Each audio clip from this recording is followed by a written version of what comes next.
So with that, let me introduce Mahir Shah. Mahir is from Cary, North Carolina, attended Panther Creek High School. He'll graduate with a distinction with a BA in Communication Studies and a minor in Business Administration. Mahir will work as a fellow for Venture for America after graduation. Thank you, Mahir. Thank you so much. Can you all hear me? Cool. Thank you very much. I am very, very honored to be your senior speaker. I was very nervous about this speech.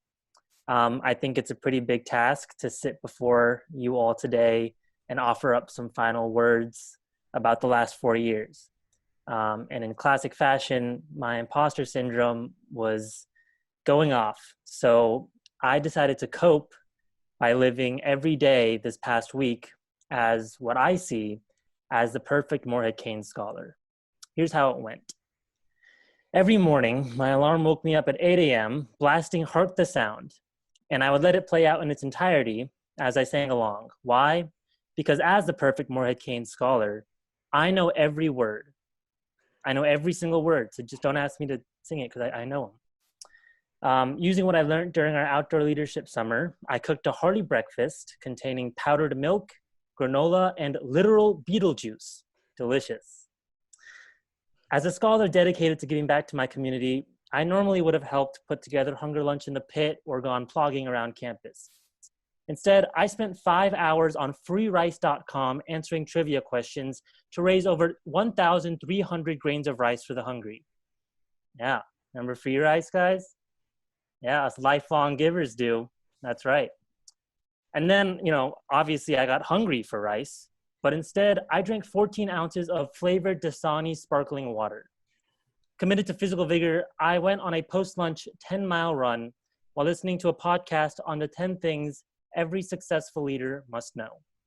Using what I learned, I went on LinkedIn and wrote a post about the power of yes, and then wrote a DTH op-ed on the power of no thank you, duality of man. In the evening, I decided to bake a fun little dessert, and I proceeded to post the recipe on my new video blog, The Kooky Cookie Cook. And finally, last night, I received word that I had been awarded both the Churchill and Gates Cambridge scholarships. Okay, that part's obviously a joke. I'm kidding. Obviously, it is impossible to win both the Churchill and Gates Cambridge scholarships. Only a genius could do that. Now, I share this with you with the assumption that even the best of us may not live their exact lives like this. What is the ideal Morehead? Oh, sorry, you're all on mute. That was a real question. If anybody knows the answer, just let me know because I have no idea. This crazy scholarship gave us a lot over the last 4 years, but I'll admit that the person I am today is not who I thought I was going to be when we first got here. When I first arrived to Carolina, I thought the Morehead was going to take us all on a life-changing journey around the world, and we would figure out exactly what we needed to do in life in order to fulfill ourselves. And well, I basically assumed I'd reach nirvana. And I know I sound like I'm joking, but I'm not really joking. I mean, what did you think the Morehead was going to let you do? Look back on your 3 summers after freshman year. Did you ever imagine that you would go to the 3 places that you ended up going and do the things that you did? I went to Portland, Oregon for a summer. You want to know what I learned over there? I am not white. I'm not white. And I never will be. Call off the search, folks. He's reached enlightenment. I figured it out. So many of us came into college searching high and low for answers to life's biggest questions. Will I accomplish my goals? Is it truly possible for me to change the world? Can I make a real difference? And while we searched, we explored different continents, immersed ourselves in different cultures, faced hardships we never dreamed of facing, and opened doors we didn't know existed. And who knows, maybe some of you found some of the answers you were looking for. When I first got to Carolina, I had so many ideas about what I wanted to accomplish in my 4 years. I wanted to be an admissions ambassador, for example. I wanted to take philosophy classes so that I could win any argument and sound like a character from Avatar: The Last Airbender while doing it. I dreamed of moving to Hollywood to pursue my dream of being a screenwriter. I wanted to start the first student designed, student built, student run nonprofit escape room in the country. And lastly, I wanted to be the first Native American student body president the university had ever had. Alas, quite a few of you beat me to the punch in a lot of those. And I was informed a few days after launching my student body president campaign that I am not, in fact, an American Indian, but rather an Indian American. So you're lucky I figured that one out, Ashton. Truth is, dreams change, and that's okay. Cameron championed the journey, right? I mean, it was the very nature of the Morehead and the encouragement to explore different parts of ourselves that allowed me the privilege of being able to change my plans so often in college. It allowed us all to dream of doing things we may never have thought we would do. But as students, it's much easier for us to idealize the way that we look at life and to be okay with failure. As graduates heading into the world we're faced with today, it can seem pretty terrifying. Some of us don't know what we're going to be doing in the fall. Some of us won't know what we're doing after this call ends. And that's okay, because Cosmic Cantina delivers. Life's okay with a giant burrito in your hand. That's all I'll say. Look, if there's one thing that you take away from my speech today, let it be this. Never lose touch with your ability to dream. Because if hope runs out, it can happen to all of us. Your ability, or your faith in your ability to make your dreams come true, is all we will have left. And I know that sounds very melodramatic, so I'd like to share with you one specific moment from my college experience that changed my life a few years ago. A lot of my dreams did change in college, but one that I never let go of was to be a comedian. I desperately wanted to perform comedy on campus more than anything. So you would think that after finally getting on to an improv troupe, doing improv would have brought me endless amounts of joy. But for a long time, it didn't. To give you some insight into when this was, I was still considering a STEM major, and we were still wishing each other happy birthday in our group meeting. So prehistoric times, basically.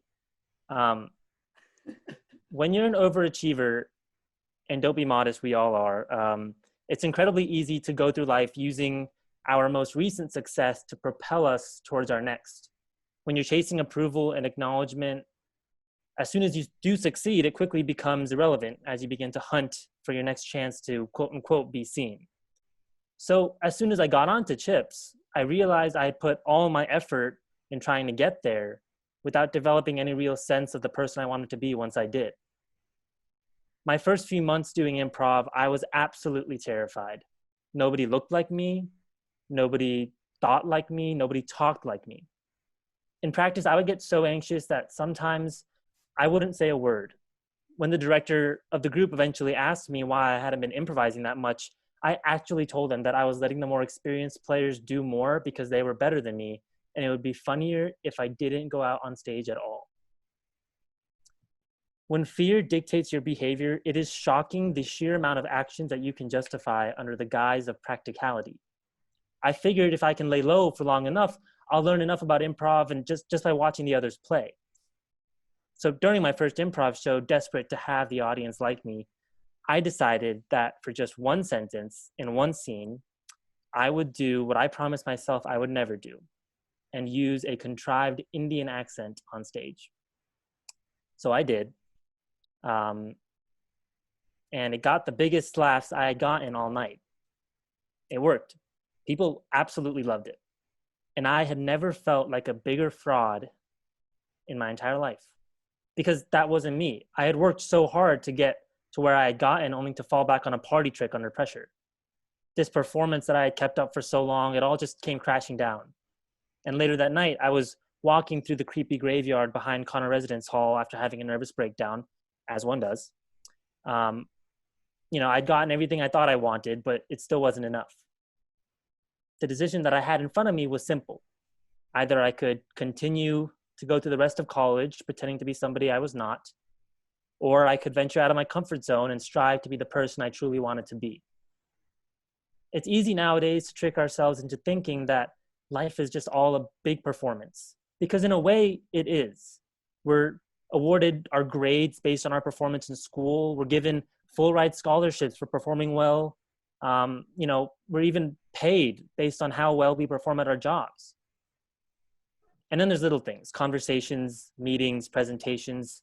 We're trained to walk away from all of these situations thinking, how did that go? We spend so much of our life preparing only to spend time afterwards judging ourselves and others. If you view life as a performance, your failures will be so painful and so terrifying that you will stop experimenting altogether. But if you view life as an experience, those failures just become part of that experience. And I tell you this as a person who has spent most of life, or most of college really training to perform on stage, whatever. But unlike the guy crying in a graveyard, I now have the confidence to tell you that there is a life-altering difference between waiting for the opportune moment and living for every moment. The world is waiting for people like us to present original ideas, lead with humility, inspire confidence in others, and display genuine kindness. Do not wait for the earth to align with the stars to make your next move. Today, my CoStar app told me to go to the mall and shake hands with a stranger. So sometimes astrology is just bad for your health. Risk the vulnerability that comes with truly being seen by those around you. I promise you that if you do, there is nothing that your ego and your mind can concoct that will outweigh the fulfillment you feel when you do so. The worst thing that'll happen is that you might get nominated to be senior speaker and have to admit to everybody that improv comedy was the most transformational part of your college experience.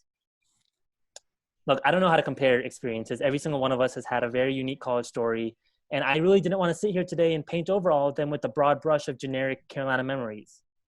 But it is poetic that we all began college in the wilderness, and we're all ending it cooped up in our own homes together. Quarantine really is the exact opposite of an outdoor leadership summer.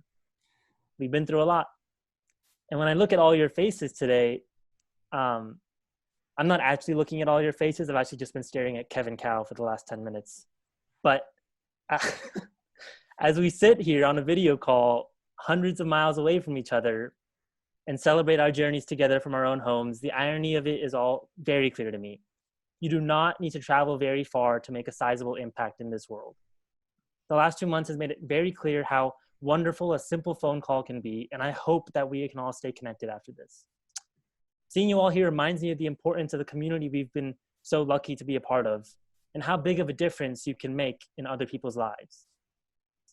One thing I failed to mention earlier when talking about improv is that I auditioned once and got rejected, and I convinced myself that comedy was not for me. It was a friend who I hadn't known for more than a few months who forced me to come with him to auditions in the spring. His name is Philip Smart. And at the time, he saw in me what I had trouble seeing in myself. So thanks, Philip. He didn't get in, by the way, just to make that clear. It didn't work out for him. Sorry, buddy. But to be fair, he did take away my dream of creating the first student-run, student-built, student-designed nonprofit escape room. So we're even. I don't know what life is going to be like in the future. It's scary and unpredictable, and lately feels like it's not worth joking about. And that is why I encourage you all to find an opportunity every day to laugh, because life is too serious to take seriously. Treat every unexpected bump in the road of life as an opportunity to reflect on why you got in the car in the first place. Look up at the sky the same amount of time that you spend looking down at your phone. Read a lot. I don't know how to read, but I hear it's a fantastic skill that will change your life for the better and make it very easy to understand the movie Parasite. I was read a poem during my Knowles expedition 4 years ago. It's called Desiderata by Max Ehrmann, and I would like to leave you all with a few lines from that poem. You are a child of the universe, no less than the trees and the stars. You have a right to be here. And whether or not it is clear to you, no doubt the universe is unfolding as it should. With all its sham, drudgery, and broken dreams, it is still a beautiful world. Be cheerful, strive to be happy. Class of 2020, thank you so much for your time. I love you guys. Take care of yourselves, and let's keep in touch. That's awesome. Mahir, that was awesome. That's clearly one of the best. If we were together tonight, we would be giving you a standing ovation. So everybody, let's stand up. Standing O. Woo! All right. That's Thank really you guys. great. That's really sweet. Thank you guys. Mahir, seriously, one of the best. That's terrific. Thank you. When we get back together, you'll have to deliver it again.